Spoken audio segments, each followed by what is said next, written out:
estudantes da EJA, tudo bem? Eu espero que sim. Sou o professor Juliano e hoje nós temos uma aula de Geografia. Como vocês sabem, iniciamos os nossos encontros com algum pensamento, uma reflexão, algo que nos ajude, tanto na nossa aula, quanto também traga algo de novo aí para a nossa vida, algo que nos faça pensar e refletir. Então é importante, não é mesmo? Ali, na tela de vocês, temos um pensamento. Tenho em mim todos os sonhos do mundo. Fernando Pessoa. Fernando Pessoa, um poeta português. Um dos mais importantes poetas aí que nós temos contato na literatura, entre tantos. Mas o Fernando Pessoa nos faz pensar aí sobre a nossa vida, os nossos sonhos, nossos objetivos. E algumas pessoas conseguem ter muitos sonhos dentro de si. E por que será que o sonho é algo importante? Vocês pensaram sobre isso? É muito importante que a gente guarde dentro de nós o desejo, o sonho, a esperança de alcançar determinados objetivos, de atingir uma determinada situação que seja importante na nossa vida. Sonhar sempre é muito importante. Mas vamos lá, vamos dar continuidade à nossa aula. Primeiramente, vamos refletir um pouco sobre os conteúdos que vimos aí no último encontro. Se recordam? Olhem lá, falamos sobre as atividades econômicas tão importantes aí na zona rural. Vocês lembram quais são essas atividades? Temos ali a agricultura, temos também a pecuária. A agricultura relacionada ao plantio de alimentos, não é mesmo? Não podemos sobreviver sem a agricultura. A pecuária, que é a criação de animais, tão importante, não é mesmo? Tanto aí para a obtenção de matéria-prima, quanto a alimentação também. Nós temos lá o extrativismo vegetal, que é a retirada de alguns determinados itens da natureza. A palavra extrativismo significa isso, a retirada de algo que já está na natureza. Então, eu vou extrair, retirar da natureza. Temos também o extrativismo mineral.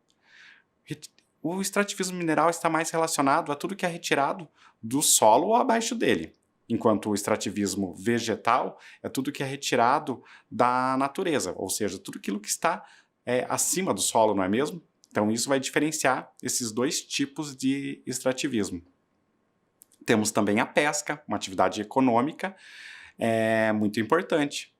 Então, a retirada de animais que estejam nos rios e nos mares. Também temos o turismo rural, uma atividade econômica importante na zona rural. E é algo relativamente novo, justamente porque o turismo normalmente estava relacionado somente às praias ou grandes cidades com aspectos culturais muito relevantes. Contudo, a zona rural oferta uma quantidade enorme de atrativos que podem sim trazer rentabilidade para aquela região. Nós também falamos no último encontro sobre o que é então essa agricultura, não é mesmo? Agricultura, que é o cultivo da terra. Ali na tela de vocês nós temos imagens. Temos lá uma área de plantio lá em Tomazina, aqui no Paraná, um cultivo de café. Também temos o cultivo de laranjas ali no município de Cerro Azul. Então, agricultura, plantio, produção agrícola, cultivo. A pecuária, a criação de animais, como nós dissemos. Temos ali, então, até uma imagem mostrando ali uma criação, a criação de gado ali no município de Loanda, aqui no Paraná também. Falamos, então, do extrativismo. Olhem lá, o extrativismo, vocês têm que recordar dessa palavra. Vai ser a exploração, retirada do quê? De minérios e das riquezas disponíveis no solo ou abaixo dele. Temos ali a imagem que mostra muito bem como que se dá isso. Então, ali, tudo que temos abaixo do solo vai representar o extrativismo dessas substâncias que estão abaixo do solo. Então, o extrativismo mineral. Temos ali também o extrativismo vegetal, que seria, então, a exploração, não é mesmo, de plantas ou árvores nativas. Árvores nativas são todas aquelas que já estão lá na natureza. Ou não houve o plantio por parte do homem, o cultivo dessa vegetação. Ela está ali naturalmente. Então, ali na tela de vocês, nós temos até uma imagem, que é a retirada do látex, que vai ser utilizado na produção de borracha. É um exemplo de extrativismo. O látex é muito comum na região amazônica brasileira. Temos também ali a pesca, uma atividade econômica muito importante. Contudo, a pesca é uma atividade legalizada, diferentemente da caça. Vocês sabem que a caça não é uma atividade econômica legalizada no Brasil. Isso porque ela é considerada um crime. Existe uma exceção, a caça do javali, que é um animal que não é um animal nativo aqui do nosso país, da nossa região. Por isso, ele pode ser considerado como uma espécie invasora. E por isso mesmo pode causar alguns males, como por exemplo o crescimento desordenado, o animal pode ser um predador de outras espécies, e tudo isso pode causar algum tipo de desequilíbrio, justamente o que vai permitir com que a caça dessa espécie seja liberada. Mas agora eu gostaria que vocês pegassem o caderno de vocês e fizessem a anotação, colocando lá a data em que vocês estão assistindo a esta aula e também o conteúdo da aula de hoje. Vocês podem perceber lá.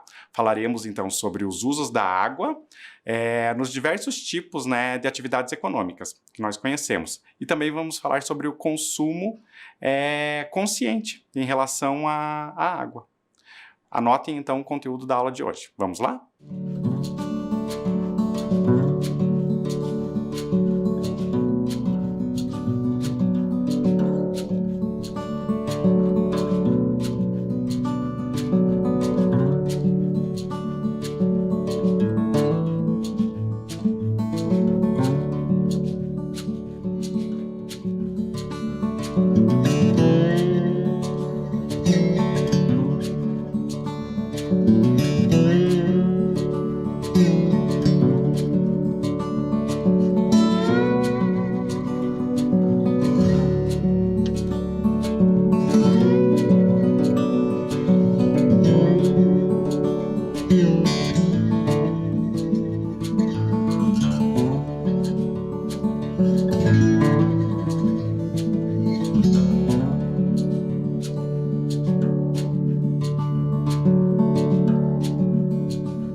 E então, anotaram o conteúdo? Vamos dar continuidade. Para dar início a esta aula, vamos começar com uma reflexão a partir de uma música, a letra de uma música. A música é Planeta Água, do compositor Guilherme Arantes. Vamos lá? Vamos escutar?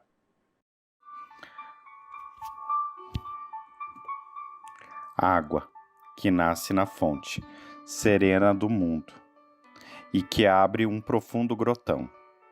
Água, que faz inocente riacho e deságua na corrente do ribeirão. Águas escuras dos rios que levam a fertilidade ao sertão. Águas que banham aldeias e matam a sede da população. águas que caem das pedras no véu das cascatas, ronco de trovão, e depois dormem tranquilas no leito dos lagos. Água dos igarapés, onde Ara, a mãe d'água, é misteriosa canção. Água que o sol evapora, pro céu vai embora, virar nuvens de algodão. Gotas de água da chuva, alegre arco-íris, sobre a plantação. Gotas de água da chuva, tão tristes, são lágrimas na inundação. Águas que movem moinhos, são as mesmas águas que encharcam o chão. E sempre voltam humildes pro fundo da terra, pro fundo da terra. Terra, planeta água.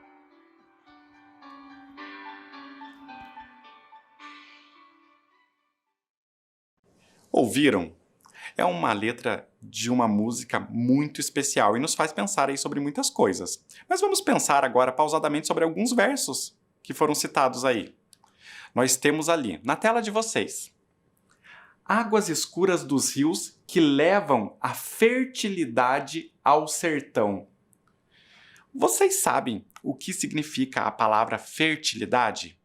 Ela tem a ver com o crescimento, com a possibilidade, o surgimento da vida. Então, as águas são o elemento, na verdade, que vai possibilitar o surgimento da vida nos mais variados lugares. Ali na música fala-se do sertão, um lugar distante. No outro verso, ali na tela de vocês. Águas que banham aldeias e matam a sede da população. A água tem muito a ver com essa palavra, sede.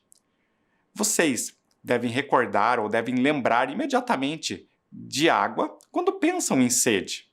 A sensação de saciar, não é mente, a sede é uma das mais maravilhosas que existem, não é mesmo? Então, essa palavra tem muito a ver com água. E na tela de vocês, o próximo verso.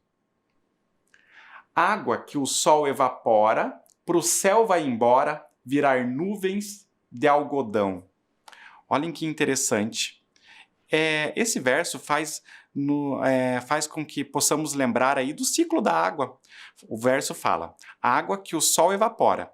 O sol é que faz a água evaporar justamente pelo calor. Então, ele vai fazer com que a água mude aí a sua forma para ocorrer a evaporação. E fala ali também que essa água que foi evaporada vai fazer ocorrer o surgimento das nuvens. Vocês sabem disso. A água, após evaporada, irá formar nuvens. No próximo verso, ali na tela de vocês. E sempre voltam humildes para o fundo da terra, para o fundo da terra. Então, dentro de todo esse processo aí que nós chamamos de ciclo da água, ela sempre retorna para o fundo da terra, retorna para a sua origem, local de origem, vamos dizer assim. Temos ali uma imagem mostrando esse ciclo. Olhem ali. Vocês podem verificar que temos o rio, o sol, as nuvens, a vegetação ali representada pela árvore. O que nós temos ali? Primeiramente, temos a evaporação da água, né? Não é mesmo? A árvore transpira e, com isso, vai ocorrer o processo de evaporação, que pode ocorrer também diretamente a partir do rio. E, depois disso, a água vai ser condensada ali nas nuvens. Esse processo de condensação é nada mais, nada menos do que o juntar, quando todas as partículas que foram evaporadas se juntam, formando as nuvens. Depois disso, as nuvens vão ficando bem pesadas, as nuvens azuis que vocês estão vendo aí na tela.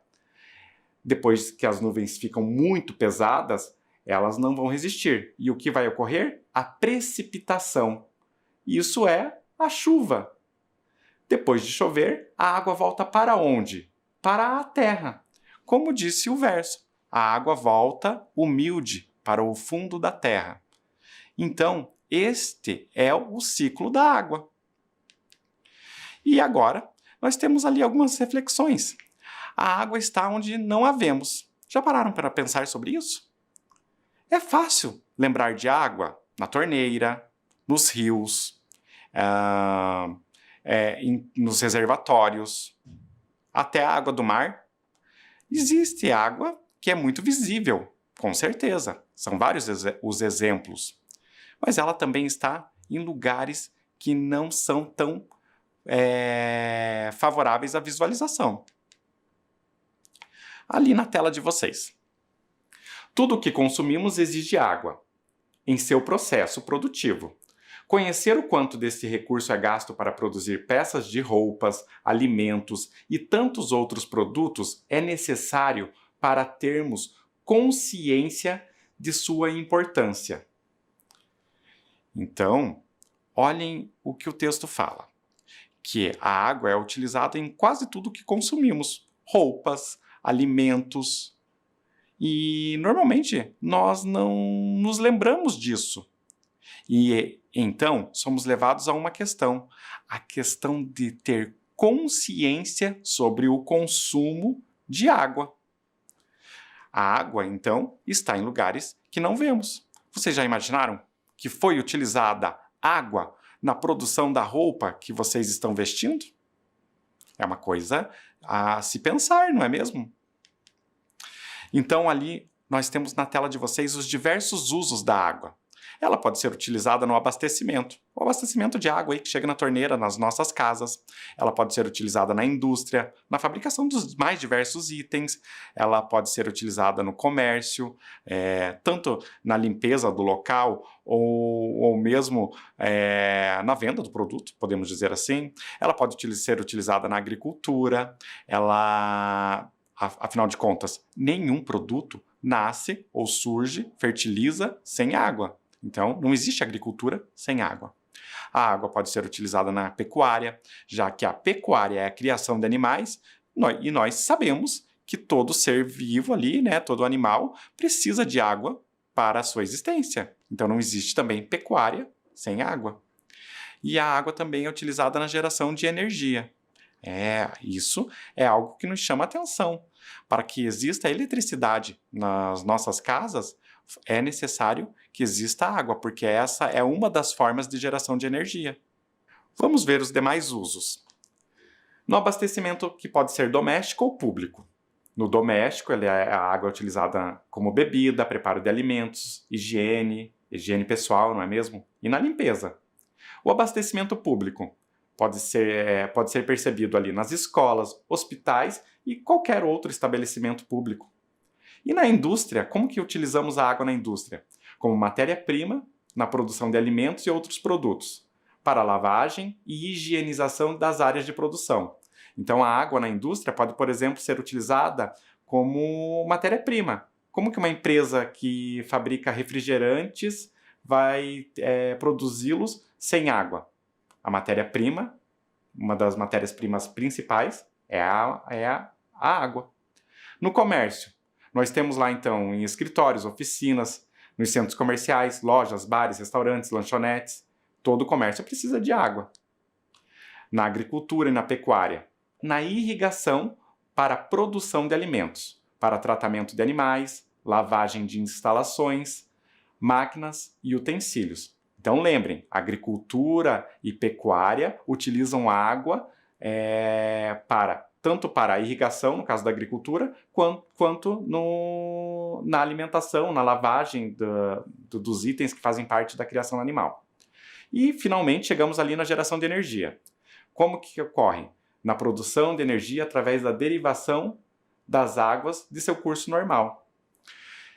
Então, todos esses são os itens. Lembrando que esse último item que nós vimos ali, na geração de energia, como que ocorre, então, o uso da água? Quando há um represamento da água para que a força dessa água possa gerar energia. Então, por isso que quando está havendo poucas chuvas, o valor da energia elétrica, por exemplo, aumenta. Então, o consumo de energia está totalmente aí relacionado também ao uso da água.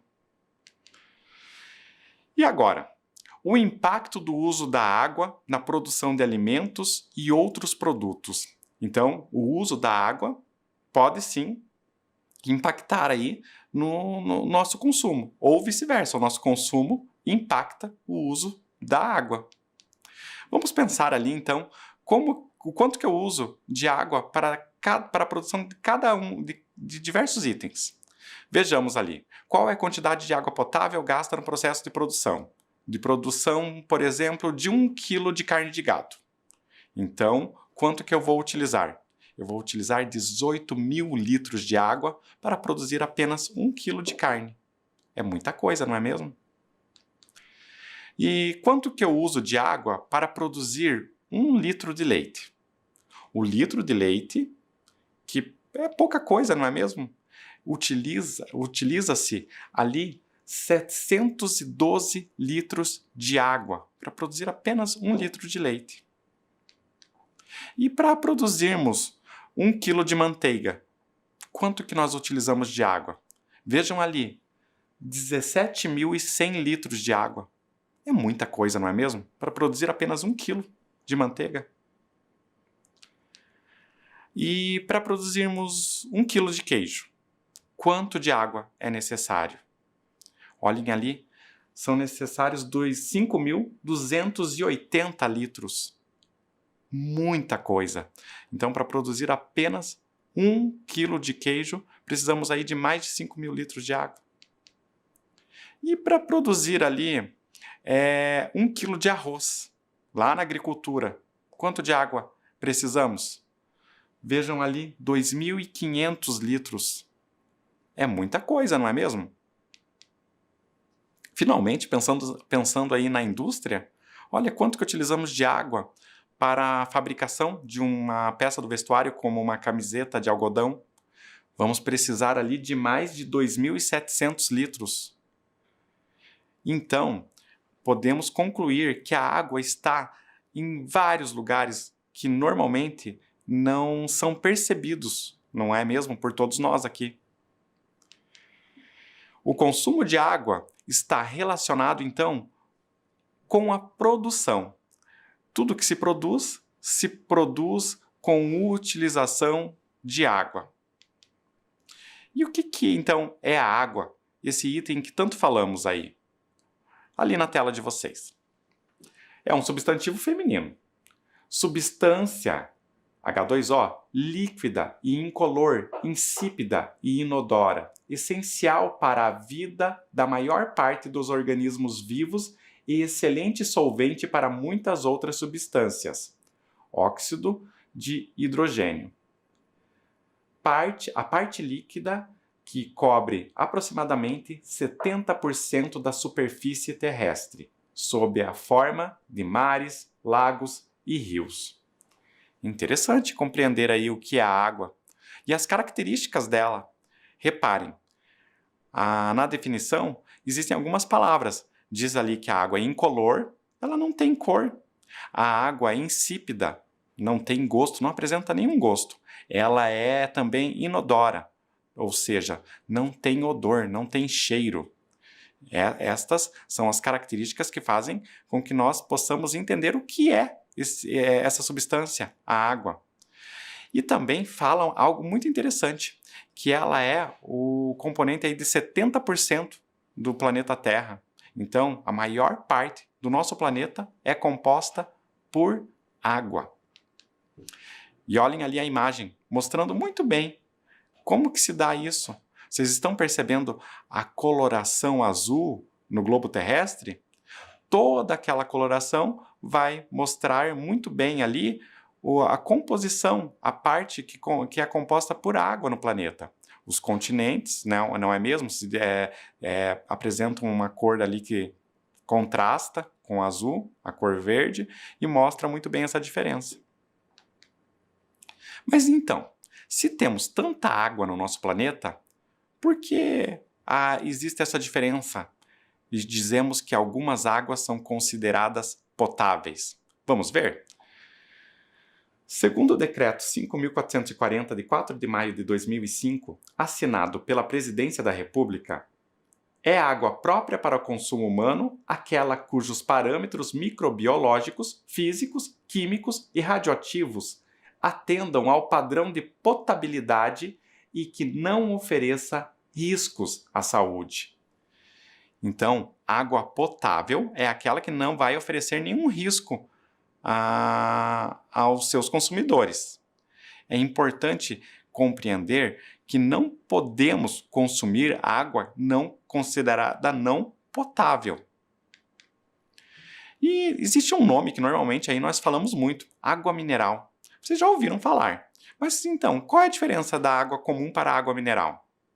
Olhem ali.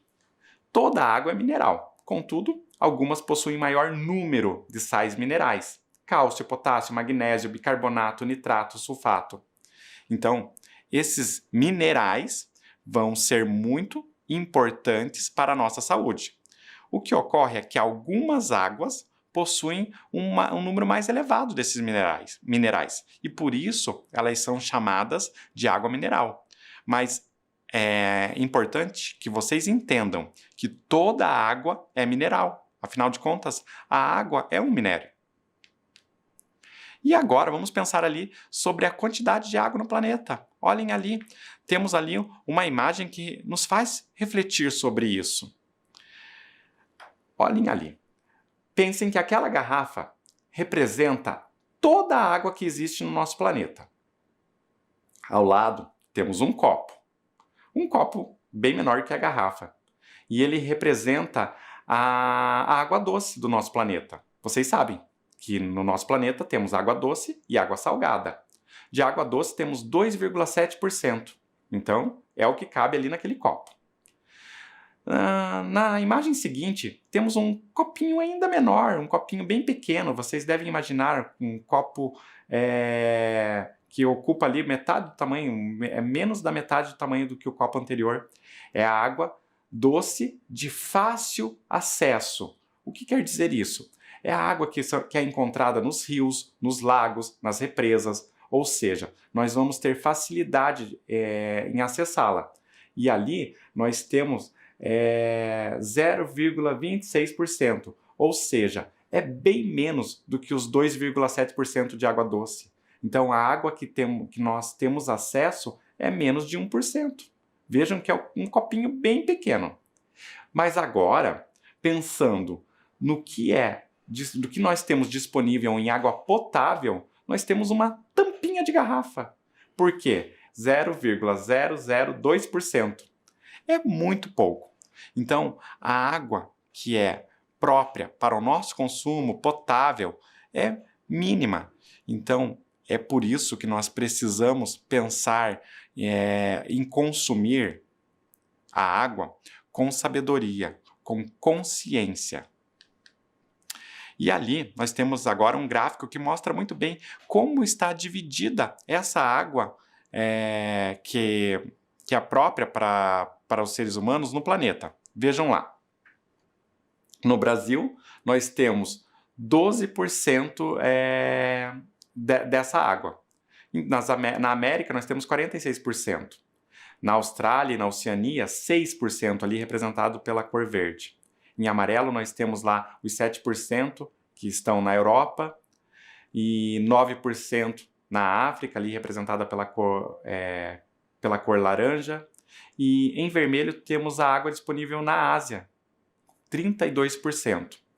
Então, pelo que vocês estão vendo no gráfico, a quantidade de água disponível para o Brasil é bem grande, não é mesmo? Um único país, 12%. Então, conseguimos concluir com isso que a água não está disponível de maneira uniforme, igualitária para todas as pessoas. Em alguns lugares há mais água do que em outros. Ali na tela de vocês. O Brasil possui 12% de toda a água doce do mundo. Pode parecer muito, mas a distribuição de água em território brasileiro é muito desigual. As regiões com mais água doce disponível possuem a menor demanda por água. Já nas regiões com as maiores necessidades de recursos hídricos, há pouca água para atender os diferentes usos. Então, somos levados aí a pensar que onde há mais pessoas, infelizmente, há menos disponibilidade de água. Então, a água é um recurso precioso. Ali na tela de vocês estão vendo um mapa. O mapa do Brasil, dividido ali em regiões. E ali nós temos a distribuição de água dentro do Brasil.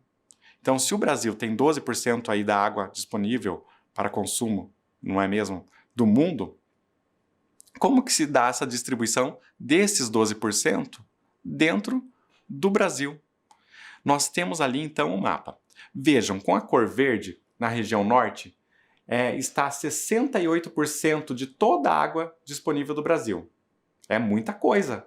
Então, a região norte tem quase toda a água disponível aí no território brasileiro. Com a cor rosa ali, nós temos o centro-oeste, com 16% de toda a água disponível. Com a cor amarela, temos a região sul, com 7%. Com a cor vermelha, temos a região sudeste, com 6%. E com a cor azul, temos a região norte, com 3%.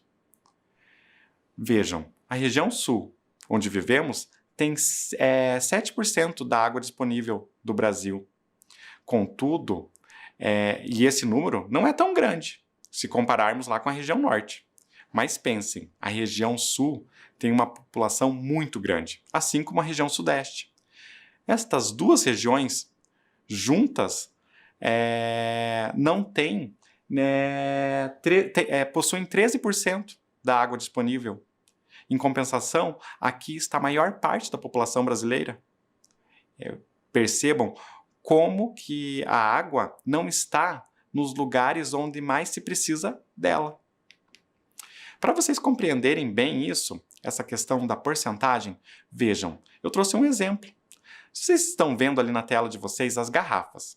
As cores das garrafas são as mesmas das cores das regiões. Então, lá na região norte, que nós temos 68% de toda a água que pode ser consumida aí no território brasileiro, então nós temos 68 garrafinhas. Por quê? 68% é uma parte ali, são 68, representada pelas 68 garrafas. Vejam que na região norte, que tem 3% de toda a água disponível, ela tem só 3 garrafas, de 100 garrafas, não é mesmo? E com a região centro-oeste, nós temos ali na região centro-oeste 16% de toda a água disponível. Então, a quantidade está representada ali por 16 garrafas de 100. Assim como na região sudeste, nós temos lá 6%, não é mesmo? E representada ali pela cor vermelha com 6 garrafas. 6 garrafas de 100. Finalmente, a região sul, que tem 7%, então tem 7 garrafas de 100. Perceberam como o número de garrafas representa a quantidade de água disponível? E a água? Então, com tudo isso que estamos falando, ela pode acabar? É uma questão importante. Estamos falando que a água é um bem muito precioso, mas será que ela pode acabar? Olha ali na tela de vocês. É muito comum ouvir que a água é um bem finito. Contudo, especialistas alertam que isso não significa o fim da água, mas sim o aumento da dificuldade do acesso a ela. O tratamento da água é um processo caro, por isso, o uso indiscriminado, somado à poluição, são fatores que podem diminuir o acesso universal à água. Vocês sabem, acesso universal é o acesso de todos. Todos têm direito à água. Contudo, o processo para que essa disponibilização seja para todos é muito caro. Como dissemos, a água está nos lugares onde necessariamente não estão as pessoas. Então, esse acesso vai se tornando cada vez mais difícil. O processo fica cada vez mais caro. Então, não significa que a água irá acabar, e sim de que cada vez mais teremos mais dificuldade de encontrar água, de ter acesso a ela. E ali nós vamos pensar um pouco sobre como que se dá esse processo de uso da água, não é mesmo? A agricultura, a pecuária e a indústria são essenciais, pois nos fornecem alimentos e outros itens que nos trazem conforto. Mas como podemos utilizar a água de forma que ela não se torne escassa? Escassa quer dizer que ela deixe de existir. E aí, como que podemos pensar no uso da água sem que ela deixe de existir? Olhem ali, ter consciência sobre o consumo, não desperdiçar água e alimentos, reutilizar sempre que possível. Então, estas são as formas que nós temos de fazer com que o uso da água seja mais consciente. Olhem ali, na tela de vocês temos algumas imagens que nos fazem pensar. Como que se dá essa consciência sobre o consumo? Devemos evitar o excesso de embalagens. Na primeira imagem ali, nós temos frutas que normalmente são vendidas por peso, não é mesmo? Sendo vendidas em bandejas, embaladas. Qual é a necessidade de utilizar uma embalagem para a venda de uma fruta? E pior, na segunda imagem vocês estão vendo uma banana dentro de uma embalagem. É um absurdo, não é mesmo? E ali nós temos uma alternativa. Alguns comerciantes já utilizam a folha da bananeira para embalar determinados itens. Ou seja, a própria natureza nos dá os recursos, ela nos dá formas inteligentes de utilização das embalagens, não é mesmo? Então a natureza pode nos dar a própria embalagem. Então, não devemos também desperdiçar água. Óbvio, o uso indiscriminado não deve ocorrer. Lavagem de calçadas, onde podemos reutilizar água, é uma coisa muito óbvia, não devemos desperdiçar, né? Não é mesmo? E também devemos reutilizar sempre que possível. Ali o exemplo da imagem, né, com um recipiente onde possamos armazenar água para utilizar para outros fins, como por exemplo a lavagem de calçadas, aí, não é mesmo? E agora eu vou querer que vocês façam aqui comigo a leitura de um poema. E na sequência faremos a resolução de exercícios. Vamos lá? Olhem ali na tela de vocês. O poema da Evelyn Hain. Água doce água. De mar é feita a terra, de água é feita a gente. Abaixo o desperdício, poupar água, coisa urgente. Clara, doce ou gelada, verde, azul ou transparente. Sem água não há nada, nem floresta, nem semente. Água doce mata a sede. Água doce é a que lava. Cachoeira, rio ou fonte, só não pode ser salgada. Tanto bate até que fura, diz o ditado popular. Cuida dela, você jura? Vamos economizar. Um poema que nos faz aí pensar aí sobre o consumo da água, não é mesmo? Sobre o uso adequado, pensado da água. Agora vamos aos nossos exercícios. Olhem ali. O primeiro exercício pede para que vocês respondam. Como você entendeu o verso? Do mar é feita a terra. E então? Olhem ali que o trecho do poema está logo abaixo. Do mar é feita a terra, de água é feita a gente. Abaixo o desperdício. Poupar água, coisa urgente. Então eu gostaria que vocês respondessem.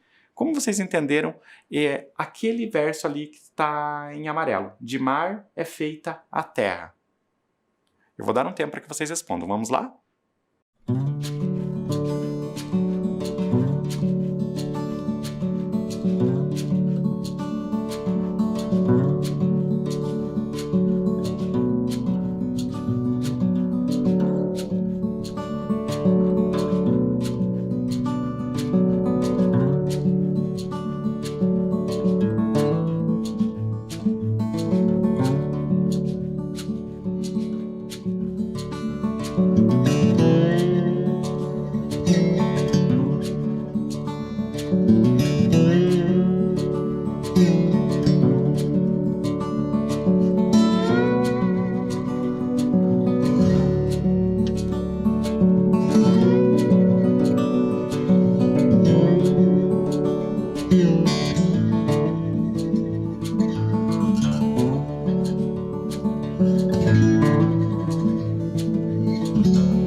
E aí, pensaram sobre isso? Vejam o verso. De mar é feita a Terra. O nosso planeta tem um nome muito peculiar, o planeta Terra.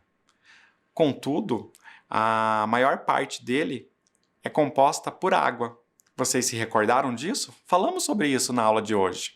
Então, a nossa resposta é: a superfície, que é a parte aparente ali do nosso planeta, é composta por 70% de água. Então é um número bem elevado, não é mesmo? 70% é muito mais que a metade. É muita coisa. A maior parte, então, da superfície terrestre é composta por água. Eu vou dar um tempo para que vocês registrem a resposta e já voltamos.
E então, registraram?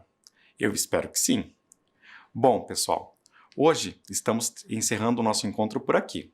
Desde já, deixo marcado o nosso próximo encontro, a nossa próxima aula na semana que vem. Até lá, tchau!